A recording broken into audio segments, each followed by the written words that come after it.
ini gejalanya. Gejalanya demam berdarah. Namanya demam berdarah, gejala utama pasti demam. Iya. Terus gimana demamnya? Bedanya apa sama demam lain? Kalau demam berdarah itu demamnya naiknya mendadak. Oke. Iya, jadi paginya masih main bola, siangnya tiba-tiba udah Panas meriang, aja gitu. menggigil, demamnya tiba-tiba udah tinggi. Udah 38, 39. Jadi kalau misalkan demam sih, tapi demamnya cuma ya 37,5 mau ke 38 gitu tuh bukan khasnya si DBD.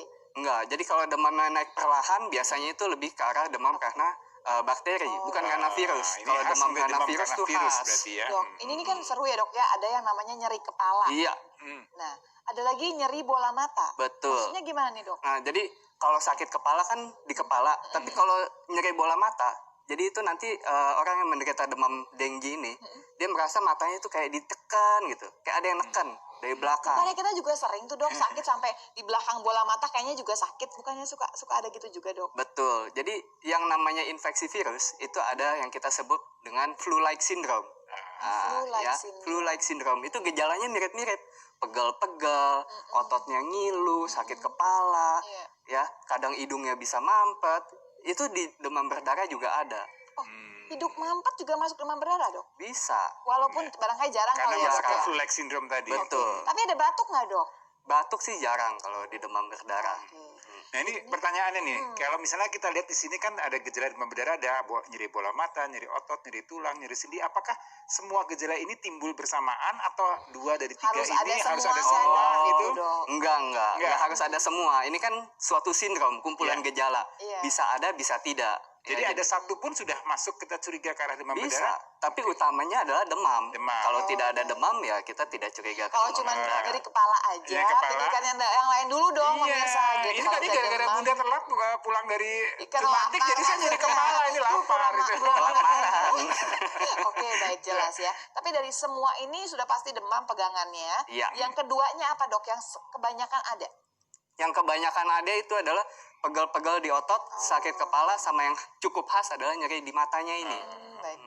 Ya. Kemudian kalau ada keluhan ini kapan kita mulai harus segera berobat atau minum obat atau minta pertolongan dokter? Ya, sebetulnya kalau ada keluhan demam, kita disarankan kalau sudah lebih dari 24 jam demamnya naik turun atau tidak bisa kita atasi, lebih baik pergi ke dokter. Iya, untuk diperiksa lebih jauh ya. Jangan kita mengobati diri sendiri, menjadi dokter untuk diri sendiri itu susah. Jangan. Dok, maaf ya dok ya, tadi ada yang terakhir di bawah tanda perdarahan Iya. spontan. Ini gimana dok? Oke, jadi kenapa namanya demam berdarah? Karena demam yang disebabkan oleh virus denggi ini, dia akhirnya bisa menyebabkan komplikasi perdarahan. Perdarahannya itu perdarahan yang tidak dicetuskan oleh trauma duluan.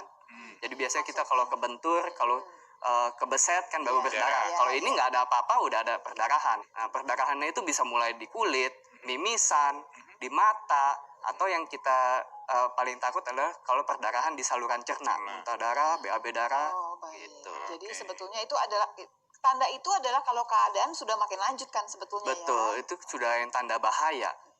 Jadi begitu mimisan aja nggak kemudian dianggap enteng begitu Iya. ya, periksa lebih jauh. Nah ini untuk gejala-gejala ini agak beda nggak antara anak kecil atau orang dewasa atau orang lanjut usia begitu? Ya, sebetulnya untuk gejala ini dia cukup overall ada di semuanya. Baik. Tapi kalau di anak kecil memang demam berdarah ini angka kematiannya lebih tinggi. Karena Nah, karena anak kecil ini yang pertama daya tahan tubuhnya belum begitu baik. Lalu untuk anak kecil demam berdarah ini kan dia ada permasalahan dengan cairan juga. Kita kalau orang dewasa lagi sakit tapi tidak nafsu makan, kita masih bisa usaha makan. Kita Kalau maksa anak lah kecil kalau susah. sendirinya ya. Kita bisa maksa. Kalau anak kecil susah kita. Dok, apalagi dok setelah ini dok? Pasti orang masih jadi mengatasinya gimana gitu pasti gitu Oke, ya.